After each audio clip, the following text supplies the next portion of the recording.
ফুচকার দোকানে গিয়ে যখন ফুচকা খাওয়ার জন্য আমরা দাঁড়াই, একটা কাঁচের পেটির মধ্যে ফুচকাগুলো থাকে। ফুচকাটা খাওয়ার জন্য তেঁতুল জলটা হাঁড়ির মধ্যে গুলিয়ে রাখা হয়। আচ্ছা, ফুচকাটাকে নিয়ে যদি জলের উপর ছেড়ে দেওয়া হয়, ওটা কিন্তু ডুবে যায় না, ভেসে থাকে। কি এবারে বাঁ হাত দিয়ে ফুটো করে আলুটা দিয়ে যখন ফুচকাটাকে ডুবিয়ে দেওয়া হয়, তখন জলের মধ্যে ডুবে যায়। মানব জীবনটা কিন্তু চট করে ভক্তির সাগরে ডুবতে চাইবে না, ওটা ভেসে থাকতে চায়। হ্যাঁ, কৃষ্ণ নামের আলুটা যখন অন্তরে প্রবেশ করে যায়, তখনই ভক্তির সাগরে ডুব দেওয়া যায়। আর জীবন যখন ভেসে থাকবে, দেখবেন জীবনে যদি ভক্তির প্রবেশ না ঘটে, হরিনামের আসনে বসলে ঘুম পায়। আধ ঘন্টা বসার পরে উঠে একটু মনটা বাইরের থেকে ঘুরে আসতে চায়, একটু ঘুরে আসলে কেমন হতো, পাটা ধরে যাচ্ছে। কিন্তু সেই আমি যখন সিরিয়ালের সামনে গিয়ে বসি, ঘন্টার পর ঘন্টা বসে থাকি, আমার ঘুমও পায় না, উঠে যেতেও ইচ্ছে করে না। কেন জানো? সিরিয়ালের সঙ্গে আমার মনের মিল হয়ে গেছে, তাই উঠে যেতে ইচ্ছা করছে না। যতক্ষণ না পর্যন্ত ভগবানের নামের সঙ্গে, ভগবানের আত্মার সঙ্গে দেহ আত্মাটা এক না হবে, মন কোনোদিন তার প্রতি স্থির হবে না। হ্যাঁ, সব সময় মনে রাখবেন, জগতের মাটিতে এত সুন্দর মানব জীবনটা পেয়েছেন, মনে মনে কি ভাবছেন? আজকের দিনটা পেরিয়ে যাক, কালকে সকাল থেকে যা করি করব, এ চিন্তাটা বাদ দিতে হবে অন্তর থেকে। আজকের দিনটা পেরিয়ে গেলে আমার জীবন থেকে একদিন পরমায়ু বাদ হয়ে গেল, আমি কালকে সকালে সূর্য দেখতেও পারি, নাও দেখতে পারি। তাহলে আমার জীবনের পরমায়ু যদি একটু করে মৃত্যুর দিকে এগিয়ে চলে যাচ্ছে, তাহলে আমার কি উচিত নয় এখন থেকে যাকে আমি ভালোবাসি তার চরণটা স্মরণ করে নেওয়া? যে যাকে ভালোবাসে, কালীকে ভালোবাসুক, দুর্গাকে ভালোবাসুক, শিবকে ভালোবাসুক, অনুকূল চন্দ্রকে ভালোবাসুক, বালক ব্রহ্মচারীকে ভালো, যে যাকে ভালো লাগে। ভালোবাসার বস্তু আলাদা হতে পারে, কিন্তু যাব সকলে একই জায়গায়। যে মা কালীকে ভালোবাসে, সে যখন মারা যাবে, মারা যাওয়ার পরে কিন্তু তাকে যখন শ্মশান ঘাটে নিয়ে যাওয়া হবে, জয় কালী বলে নিয়ে যাওয়া হবে না, বল হরি হরি বল বলেই নিয়ে যাওয়া হবে। কেন? মাও তো চায় যে আমার ভক্ত একটু হরিনাম করুক। পৃথিবীতে যত দেবদেবী আছে সবাই চায় একটু হরিনাম সংকীর্তন শুনবো। কলিযুগের জীবের সব থেকে বড় প্রাপ্তি কি জানো? কলিযুগের জীবের সব থেকে বড় প্রাপ্তি হলো, কলিযুগের জীব আমাদের জন্য নাম করছে স্বয়ং ভগবান। যত যুগ আছে, সত্য ত্রেতা দাপর, আসতে রাতের অন্ধকারে মাইকের মাধ্যমে যা প্রচার করে গেলাম, খাঁটি কথা, কথা কাটতে পারবেন না, শুনতে হবে। যতগুলো যুগ হয়েছে পৃথিবীতে, সত্য ত্রেতা দাপর, সব যুগে ভগবান বসে আছে সিংহাসনে, ভক্ত ছুটে গিয়েছে ভগবানের কাছে। কলিযুগের ভগবান সিংহাসনে বসেননি, মানুষের কাছে ছুটে গিয়েছে, একবার হরিনাম বলো। জীবের হাতে ধরেছে, পায়ে পড়েছে, বুকে জড়িয়ে ধরেছে, একবার কৃষ্ণ নাম বলো। তাও তো জীব বলে না, তাও বলে না। কত কেঁদেছে, নিতাই চাঁদের কপালটা ফাটিয়ে দিয়েছে, মাথায় ছুটে গিয়ে মদের কলসি দিয়ে দরদর করে রক্ত গড়িয়ে পড়েছে। তারপরেও কি বলেছিল? মেরেছিস কলসির কানা, তা বলে কি প্রেম দেব না? কত বড় করুণা ঠাকুর, একবার দেখো। এই করুণা কোন যুগে কোন কালে তোমরা পাবে? কোন দিন পাবে?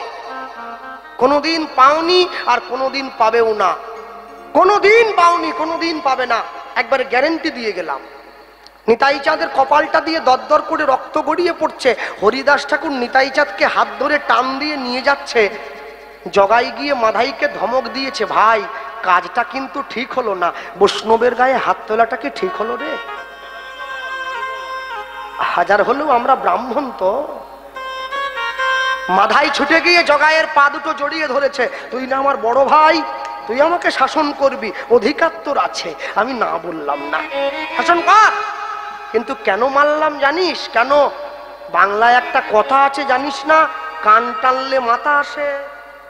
বলে হ্যাঁ, নিতাই চাঁদের কপালটা ফাটিয়ে মহাপ্রভুকে জানিয়ে দিলাম, নবদ্বীপে এখনো দুটো পতিত পড়ে আছে, তুমি উদ্ধার করবে কবে?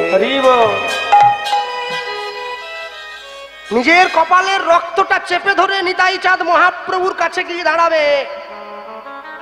বড় ভাইয়ের রক্ত দেখে ছোট ভাই আমাদেরকে মারার জন্য ছুটে আসবে। বলে হ্যাঁ, আমরা দুই ভাই গিয়ে মহাপ্রভুর চরণে পড়বো, হরিনাম বলে উদ্ধার হব, এর থেকে ভালো সুযোগ কি আর পাওয়া যায়? বাড়ির দরজায় গঙ্গা এসে গিয়েছে, স্নান করবি না? আজ করবি না তো কবে করবি? দক্ষিণ 24 পরগনার মানুষের জনম ধন্য বলে আমি মনে করি। তোমাদের ঘরে মহাপ্রভু এসেছে, বারুইপুরে আটিসারা অনন্ত আচার্য ব্রাহ্মণের ঘরে মহাপ্রভু ছিল 2 দিন। তাই তো কীর্তনের ঢল নেমেছে এত। আমি যখন বাঁকুড়ার দিকে কীর্তনে যাই, আমি কদিন আগে গিয়েছিলাম, এর থেকে 3 গুণ লোক হয়েছে। কিন্তু আশ্চর্য কি জানো, লোকগুলো বসে আছে যেন পুতোর মতো, শিলের উপরে পুতো থাকে না, পুতোর মতো বসে। হরি বল, হাত তোলো। নামার পরে কমিটির বাবুকে বললাম, এইরকম বসে আছে কেন এই লোকগুলো? কেন? দক্ষিণ 24 পরগনায় উলুধ্বনি বলার সঙ্গে সঙ্গে আসরের প্যান্ডেল যেন ফেটে যাবে মনে হচ্ছে। আরে কি বয়স্ক মানুষটা আমাকে বলছে, কৃষ্ণবাবু বাঁকুড়ায় তো মহাপ্রভু আসেনি, ওই জন্য প্রেম নাই, সব বসে আছে।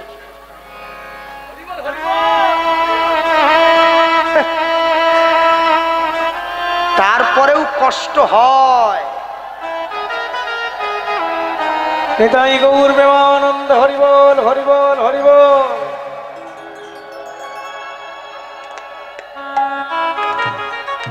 বলো, যারা উলুধ্বনি করছো তোমাদেরকে কি গায়ে আমার ঘাম ঝরিয়ে বলতে হচ্ছে নাকি? এমন কথা বলে দিতে হবে, কথা কানে লাগবে না, প্রাণে গিয়ে লেগে যাবে, তবে তো মুখ থেকে বেরিয়ে আসবে। এমনি হয় না। হ্যাঁ, কিছু কিছু মাস্টারমশাই আছে যাদের কাছে পড়াশুনো করার জন্য ছাত্ররা মুখিয়ে থাকে, বলে ওই স্যার কখন আসবে। আর কিছু কিছু মাস্টার আছে ক্লাসে ঢুকলেই বলে না কতক্ষণে শেষ, ভালো লাগেনি মোটে। হ্যাঁ, মনে রাখবেন, মানুষের অন্তরটা বুঝে নিতে হবে তো। আপনারে লয়ে বিব্রত রহিতে আসে নাই কেহ অবনী পরে, সকলের তরে সকলে আমরা, প্রত্যেকে আমরা পরের তরে। আমি নিজে ভালো থাকবো, নিজে ভালো খাবো, এই চিন্তা করার জন্য জগতে আসিনি। আমি দুঃখ পেয়েছিলাম কোন দিন জানেন? দোলের দিন আপনাদের বারুইপুরে আমার কীর্তন ছিল, দোল পূর্ণিমার দিন। দোল পূর্ণিমার দিন কীর্তন করতে নেমেছি, 4টে ছেলে এগিয়ে এসছে। আমি গাড়ি থেকে নামার পরে আমাকে বলছে, কৃষ্ণবাবু গায়ে একটু রং দেবো? আমি কম করে দাও, হরিনামে যাচ্ছি তো। বলে না, ওরকম করে দেবো না। তা কিরকম করে দিবি? বলে জানেন, আমরা একটা আলু কিনেছি বাজার থেকে, বড় আলু, আলুটা মাঝখান থেকে ফালা করে কেটেছি, তারপর আলুর মাঝখানে লিখেছি আমি চোর। সেই আলুটা রঙে ডুবিয়ে আপনার পিঠে একটা ছাপ দেবো। আমি বলি আর কাকে দিয়েছ? বলে আমাদের পাড়ার যতগুলো বুড়ো বুড়ি আছে ওদের সকলের পিঠে একটা করে ছাপ দিয়েছি। তা আমি বললাম তাহলে পাড়ার বয়স্ক মানুষগুলোকে চোর সাজিয়ে তোমাদের লাভ? বলে ওদেরকে দেখে লোকে হাসবে, সেই হাসি দেখে আমরা হাসবো। হায় রে বাঙালি, দোল পূর্ণিমার উৎসব তোমরা এইভাবে পালন করছো কেন? আমাদেরকে দেখে অন্য সম্প্রদায়ের মানুষ হাসাহাসি করে, তোমরা বোঝো না? নিজেকে কত নামিয়ে আনবে। একটা কুয়ো ছিল, একটা লোক কুয়োতে পড়ে গিয়েছে, ওপর দিয়ে আরেকটা লোক হেঁটে যাচ্ছে, নিচে পড়ে থাকা লোকটা ওপরের লোকটাকে বলছে, বন্ধু আমাকে বাঁচাও, আমি পড়ে গিয়েছি। ওপরের লোকটা কাপড় জামা খুলে কুয়োতে পড়ে থাকা লোকটাকে বাঁচাবার জন্য ছুটে গিয়েছে। যে লোকটা কুয়োতে পড়ে গিয়েছিল, যে লোকটা নামাতে গিয়েছিল, ওর কাঁধে পা দিয়ে ওপরে চলে এসছে। এবারে নিচের লোকটা বলছে, তুই আমায় টেনে তোল, আমি তোকে বাঁচালাম। বলে না, কাজের বেলা কাজী, কাজ ফুরলে পাজি, দরকার নেই। তাহলে তুই যে ওপরে চলে গেলি, তুই বাড়ি কি করে যাবি? বলে তুই যে শুকনো জামা কাপড়গুলো খুলে পাড়ে রেখেছিস, ওইগুলো পরে আমি বাড়ি চলে যাব। যে কুয়োতে পড়ে গিয়েছে সে কে? যে কুয়োতে পড়েছিল সে হচ্ছে মিথ্যা। উপর দিয়ে সত্য হেঁটে যাচ্ছিল, মিথ্যা ডাক দিয়ে বলছে, বন্ধু আমাকে বাঁচা। সত্য মিথ্যাকে বাঁচাবার জন্য কুয়োতে নেমেছে। মিথ্যা কি করলো? সত্যর কাঁধে পা দিয়ে কুয়োর বাইরে চলে এসেছে। সত্য তো কাপড়গুলো খুলে রেখে কুয়োতে নেমেছে, মিথ্যা কি করলো? সত্যর পোশাকটা গায়ে জড়িয়ে বাজারে ঘুরে বেড়ালো। মানুষ বুঝছে এটা সত্যি, কিন্তু না, সত্যের আবরণে মিথ্যায় মানুষ দিন দিন করে ভরে চলে যাচ্ছে। সবসময় মনে রাখবেন, জগতে যাই কিছু করুন না কেন জীবনের প্রকৃত উদ্দেশ্যটা ঠিক রাখতে হবে। চলো লীলা মাধুর্যের মধ্যে প্রবেশ করব। এই জায়গায় বলতে গিয়ে যা বলবো, সবার আগে যেখান থেকে আমরা এসেছি, আমাদের বাড়ি হচ্ছে পশ্চিম মেদিনীপুর। মেদিনীপুর জেলাটা শেষ হয়ে গেলে, মানে একদম জঙ্গলমহলের দিকে থাকি আমরা, মেদিনীপুর জেলাটা শেষ হলে একটা জেলা পড়ে, জেলাটার নাম হচ্ছে বাঁকুড়া জেলা। বাঁকুড়াতে একটা ছোট্ট গ্রাম আছে, যে গ্রামটার নাম হচ্ছে বিষ্ণুপুর। খড়গপুর থেকে ট্রেন ধরে যেতে হয়, বিষ্ণুপুর নামে স্টেশন আছে। আপনি স্টেশনে নামার পরে যদি কোনো টোটোওয়ালা বা অটোওয়ালাকে 20 টাকা বা 25 টাকা দেন, ও আপনাকে বিষ্ণুপুর গ্রামে নিয়ে যাবে। আপনি যখনই বিষ্ণুপুর গ্রামে প্রবেশ করবেন, প্রবেশ করার সঙ্গে সঙ্গে দেখবেন ওপরে বড় করে একটা সাইনবোর্ড দেওয়া আছে, সেখানে লেখা আছে আপনি ঐতিহাসিক বিষ্ণুপুরে প্রবেশ করছেন। কেন ঐতিহাসিক? গ্রামের মধ্যে প্রবেশ করে আপনি রাস্তার দুদিকে তাকিয়ে দেখবেন গ্রামের মা বোনেরা বসে আছে, পোড়ামাটির তৈরি জিনিস বিক্রি করছে। বিষ্ণুপুরের পোড়ামাটির তৈরি জিনিস জগৎ বিখ্যাত, সবাই কিনে নিয়ে যায়। আর এই বিষ্ণুপুরে আরেকটা বিখ্যাত জিনিস আছে, ভগবানের সাক্ষাৎ বিগ্রহ বিষ্ণুপুরের মাটিতে। কেন সাক্ষাৎ বিগ্রহ বলছি কেন না, ভগবান নিজে করুণা করে এসে গিয়েছে বিষ্ণুপুরের মাটিতে। কেন জানেন?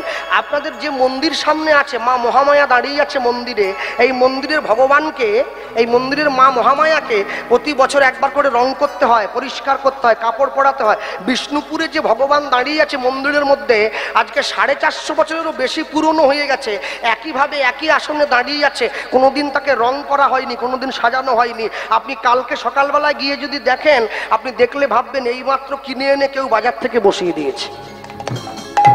যদি বিশ্বাস না হয় এক্ষুনি মোবাইলে নেটে সার্চ করে দেখুন, এক্ষুনি দেখতে পাবেন ভগবানের লীলা বিগ্রহ এত সুন্দর দাঁড়িয়ে আছে। যে ভগবান বিষ্ণুপুরের মাঠে দাঁড়িয়ে আছে সেই ভগবান অন্য কেউ নয়, সে ভগবান হচ্ছে সাক্ষাৎ মদন মোহন।